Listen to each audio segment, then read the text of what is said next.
Welcome to Business Matters, the show about people behind businesses that help make Tacoma a great place to live and work. I'm your host, Mike Wark, and today in the Spotlight, we'll visit a unique Proctor business all under one roof.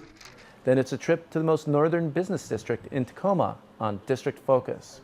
Andrew Fry has some great advice on helping your small business grow on this episode of Tacoma Means Business. And today, my guest is Nadine Hamil, owner and creator of Artful Dreamers Studio. Welcome, Nadine. Thank you. So we've had a lot of unique businesses that help make Tacoma a really interesting place to live and work and play.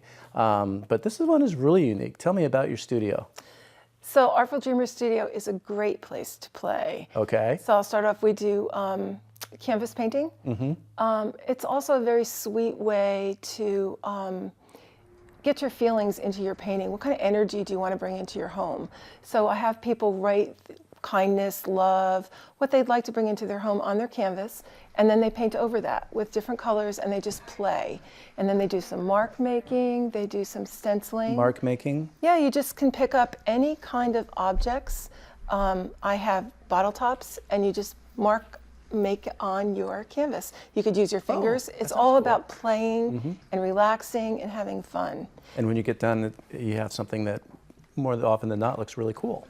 Well, you do, but then there's another step. Oh. So then you outline, I do Buddha painting, so then you outline your Buddha, and then you begin to finish your painting. You blend and have fun with it. In the middle of painting, there's always some inner critic that comes out.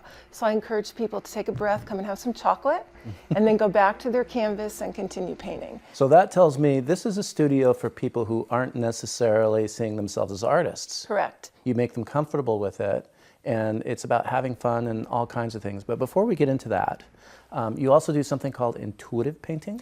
Yes, intuitive painting is painting from the inside out. Okay. It is painting on large easels, 9-foot easels with paper, and you use tempera paint. So you kind of go in with starting like you're a 3-year-old, and 3-year-olds just play. So you can splatter paint, so that's throwing paint on your paper, which releases lots of feelings. I like people to get out of their heads and come into their bodies and begin to listen to their intuition. So they start with picking paper, whatever size they want, which direction it goes on the canvas, picking where they like in the studio that feels well to them. There's lots of brushes that they get to choose from, and they just kind of start playing. You get into a dream state. One of the reasons why I named the studio Artful Dreamers Studio, I was wondering, is that it becomes a meditative state that you're in. So it's kind of like dreaming. And sometimes we understand our dreams and sometimes we don't. And sometimes you understand your paintings and sometimes you don't. well, that's interesting. So it's done in silence. And I ask that people don't comment on other people's painting because we're trying to let go of judgment. So it's an interesting process that brings your inner self out. It helps you to sparkle and shine. And the bigger you are with your painting, the bigger and more comfortable you get to be on the outside in the world. Now, the dream state that you referenced to, I would imagine has a lot to do with just being focused and concentrating on this kind of activity, and then the inner part of the creativity flows through that? Correct. Okay. You get into your body and just let whatever needs to come out, come out. Now, as I've thought about your business, you offer a whole series of classes, and so people can go onto your website or in other places and find out about them and sign up for them, and that's sort of the business model. But really what your business is about is something much deeper. It's about the experience that people have. How do you describe that? It's your journey. It's your journey getting into your own feelings and expressing them. Expressing them on paper, or just really noticing. Sometimes people don't notice what they're feeling. And there's a lot of people that come to do art at the studio that don't think they're artists. And they allow that part of themselves to come out. It's sort of like walking through fear. If you're fearful of doing something and you're uncomfortable, do it. And that's what art is for some people. Who does this kind of activity appeal to? Who are your customers? My customers are usually women. I really focus on women. Okay. And they could be 18 to 80. And you do kids activities as well? I work for Penn Met Parks in Gig Harbor, and I do camps. So with little girls 6 to 10 years old. And I begin each class with a circle, whether it's with adults or with children, where they get to answer a question about themselves, introduce themselves, kind of why are they there, what's your favorite color, what's your favorite ice cream? And then we all go and paint or do our activity, and then we all meet back in circle. The children, I ask them what their favorite thing of the day was, because we do a lot of different things. And then the women, I ask them what their journey was. How did this work for them? How was the art for them? And how do they feel when they're leaving? Because I want people to feel happy and filled with fun and creative energy when they leave the studio. How does that work as far as customers come in? When you have a new customer, why do they come, and what draws them in? So how do you reach them to let them know that this would be a great experience for them? I do a lot of Facebook. Meetup helps a lot. People join Meetup and then they see Artful Dreamers Studio on that, and they sign up on Meetup. And Meetup is a website where you go to explore different kinds of activities you might want to do? Correct. And you're looking for community, and that's something that I really feel is important for people. We need community, more community than we've ever had before. I think people are looking for that. So in the studio, women get together, and sometimes I do every month, at the end of the month, I have a women's circle. So that's about community and talking and giggling and sharing your experiences as you do art. Kind of like sewing bees used to be years ago. People come together to enjoy each other. So this is a way people who are looking for that opportunity to engage with other people, or just to really relax and have fun, and might not have other outlets, know they'll come in. It's a safe place. Right. Wonderful things happen, and my guess is that most everybody leaves saying, wow, that was great. I hope so. Yeah. I do create a safe, sacred place for people to come and create. During intuitive painting, I always say whatever happens here stays here. So I ask the people that don't share other people's experiences, let them share them themselves, if that's what they choose to do. And this is an established business model. You've been doing it in Tacoma for 3 years. Yes. And elsewhere before that. So I'm always curious, how did you launch into this business? I always had a creative side, and I started doing workshops at my home in Florida with a friend. And then I was given a website on intuitive painting. I'd never done it before. I wasn't a painter, but I knew it was what I needed to do. So I signed up to do a year on and off study in California, and I lived in Florida. And I knew it's what I wanted to do, because it brought so much joy to my life and let me shed a lot of things that I needed to let go of through my painting. So this is what you provide there. You also have expertise in teaching in sort of discipline of the arts that does much more, it sounds like. You studied this for a while. Yes, I did. I did. So the intuitive painting studies helped me with the canvas painting too, which I did another training with someone else to do the canvas painting. And just, it's really all about having fun. That's what I want people to do. Have fun and create. So you had all these people in your home who were doing this, and suddenly did you just realize, I don't have space for this anymore? I think I can lease a space and jump into a business? Well, when I started doing the intuitive painting, I opened a business. I found a space, it was big. People could get messy there, have fun there, and I could offer it to more people. Were you nervous when you made that transition? Oh yes, I was very nervous. Yeah. But it felt like the right thing for me to do. Followed my intuition. You followed your intuition, you went out and found a space and signed a lease and did all those things. I did. The thing that helped me in Florida was I had other rooms in my space so that I could rent out, which helped me with the rent. Oh, interesting. When I began. That's a really good tip. And also, I'm interested, the Meetup app sounds like it's been a really good marketing tool for you. Yes. Yes, it has. They send information out to people, so I don't have to do that. And then people choose to be part of the Artful Dreamers Studio, and then they send reminders up for my classes, which is wonderful. What other marketing tools do you take advantage of? I use Facebook a lot. I do MailChimp, and I have a website. And word of mouth has really been my very best advertising. Great, great, great. So what's next? What do you see in the future? Oh, I don't know what's next. I'm doing more of my own art, so that's really fun to do. And that helps inspire your students. It does, and I believe that doing art every day helps people stay well. I believe art heals, and the more creativity you have in your life, the happier you are. Doing some art journaling every day is a wonderful thing.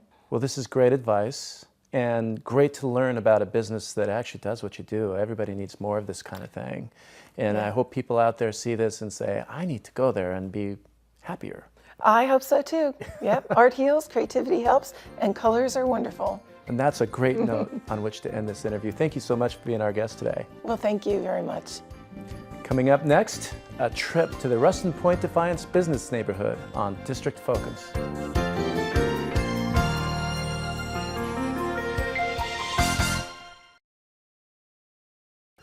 Connecting people to business is what Tacoma is all about. From quaint cafes to new businesses bustling with activity, we'll visit the gateway to parks and entertainment at the Ruston Point Defiance Business District. Well, hi, I'm Joe Atkinson. I am the president of the Ruston Point Defiance Business District. We are in an urban area, but we also have a small town feel. A lot of the owners of our businesses live locally. We live just right up the street. Our businesses are on a first name basis with a lot of our customers. The Ruston Point Defiance Business District has a variety of different businesses. We've got a lot of sustainable restaurants to construction, spa services, dentists, so you don't really need to leave the district to get all of your day-to-day to-do items done.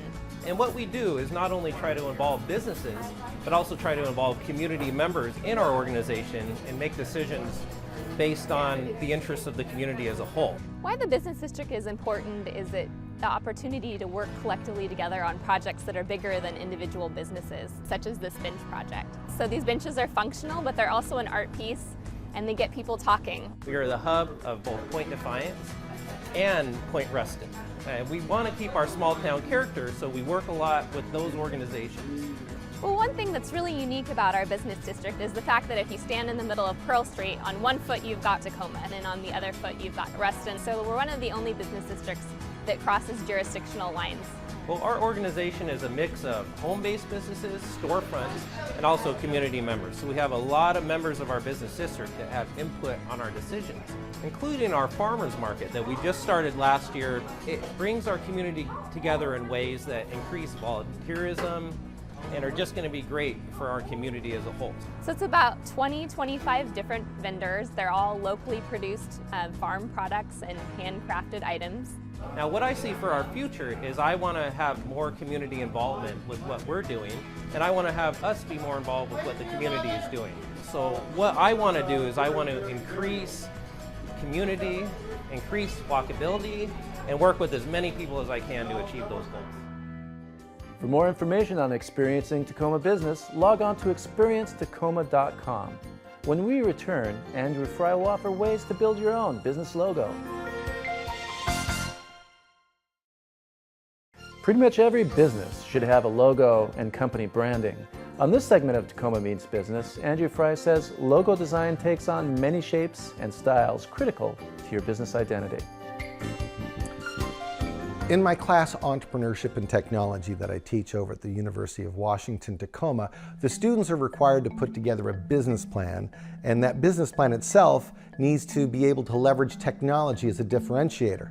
A lot of these students are actually in the computer science, computer engineering, or information technology programs, so it's not actually part of the business school, which is why I tell them to create a logo for their company.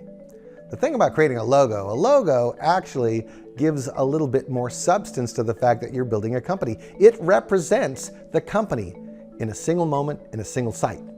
So what kind of logos do you have? Well, the one type of logo that's very common is the font-based logo. There's a company, Gervin Design, that actually did the Chips Ahoy brand. And if you remember the cookies Chips Ahoy, you'd remember that logo, and it was font-based. What they'll tend to do is they're experts in that idea of font in the logo. So some ideas of logos that are font-based are, IBM is a great example of one. United Artists is another logo that's based on the company name or acronym and then the font as part of it. And the second type of logo that you might use is one that actually is an illustration that in a very small moment talks about what you do as a company.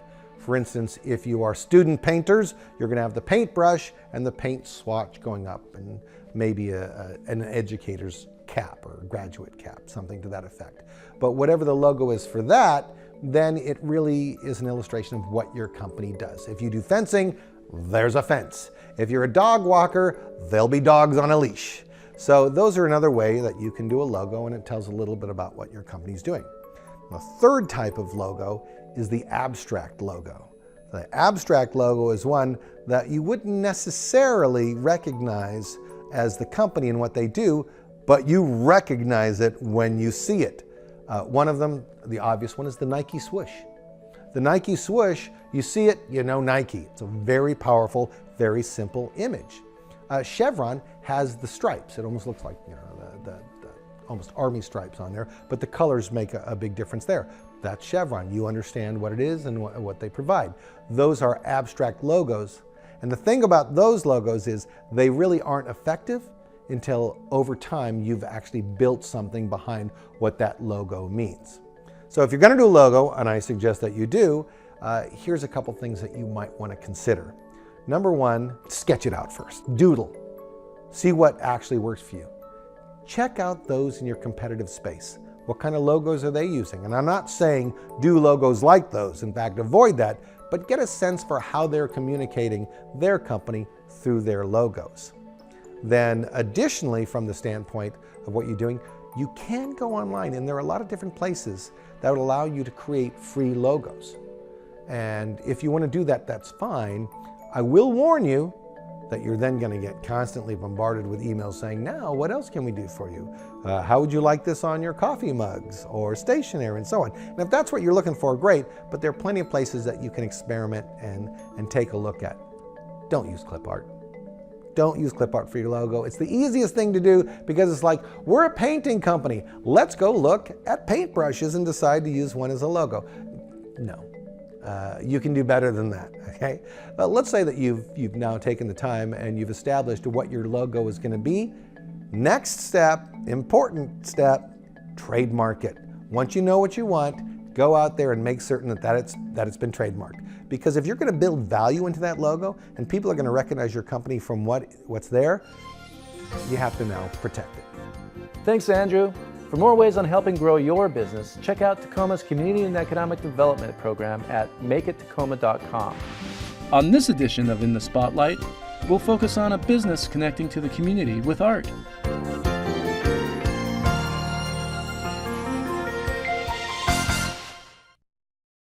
Today in the Spotlight, there's a full spectrum of color, crafts, and designs connected to the talents of Pacific Northwest artists and the Tacoma community. Hi, I'm Pamela Phelps, and this is Proctor Art Gallery. Anchored in the heart of the Proctor Business District is the Proctor Art Gallery, a company woven together with artists who have a vested interest in Pamela's business. We are an art gallery that represents local artists all over the Pacific Northwest, but pretty much in driving distance because they staff the gallery. So my artists are the face of the gallery, where people come in and interact with them. Pamela says the relationship between the gallery and the art staff is the niche she appreciates in providing the art experience to customers and a connection to the community. Our goal is to connect the community through art, and that's exactly what it does. It's pretty simple. We are an art gallery, but because the artists staff the gallery here, they're on premise, and we get to talk about art. We get to look at art. We create experiences for people. Selecting a location can make or break a business. In this case, Pamela says she found just the right fit. Proctor's a pretty vital community, and we get a lot of local people that come by walking their dogs, but we also get a lot of tourists too. It's not too often creators of a product get to meet customers face to face. With the artists staffing the Proctor Art Gallery, pride in the work and the attention to detail bring their art to life. I think part of the success of the gallery is that we interface with that customer. They get to hear about the insight that the artist had in creating that piece. And so when they do take it home, it means a lot more to them. And that's something that you won't find when you buy something online. Artists are business owners too. For example, Pamela continues her own artwork and jewelry. This background is what launched her into owning the Proctor Art Gallery. I am an owner and manager, but the 17 members that rent space here are the ones who staff the gallery. We do represent about 30 artists altogether. Pamela's relationship with her employees is somewhat unique. She manages and administers the gallery, while the artists renting the spaces provide staffing support. So it's a little unique situation where I am the administrator and manager of Proctor Art Gallery, but the artists are who staff the gallery and are here on a daily basis. Pamela's business model is multifaceted. She rents spaces for artists to display their works, and when customers purchase these pieces, a small percentage of the final pricing returns to the gallery. They're artist members, so they rent space. They're able to rotate their work once a month, so the first Tuesday of every month we do a rehanging and a redesign of the floor so that every month somebody comes in, they're seeing a fresh new look to the gallery. Pamela is also the marketing person who develops events designed to highlight artists and their work. There's two things that happen. The third Thursday of every month we do a reception where there's a select group of artists that are featured. Art displayed at the Proctor Gallery is always a work in progress. The artists will sign a year contract. Some have been here since 2009, others only stay a year, and so the gallery is always changing. Pamela's artistic background helps her identify with the gallery artist. I joined the gallery in 2013 as an artist member, and I was a jeweler. I still am. I also watercolor and paint, so it's an easy way for me to connect with my artists because I get what they do. I went to art school. With a subtle wink and a smile, Pamela's confident there's something going on in the city. There's kind of a murmur out there that Tacoma is the new place to be. She says there's always something changing, something going on in Tacoma, helping with the vitality of the art community. We have a lot of new merchants in the Proctor District. It's becoming vital and more of a destination. So I think Tacoma's the perfect place to be.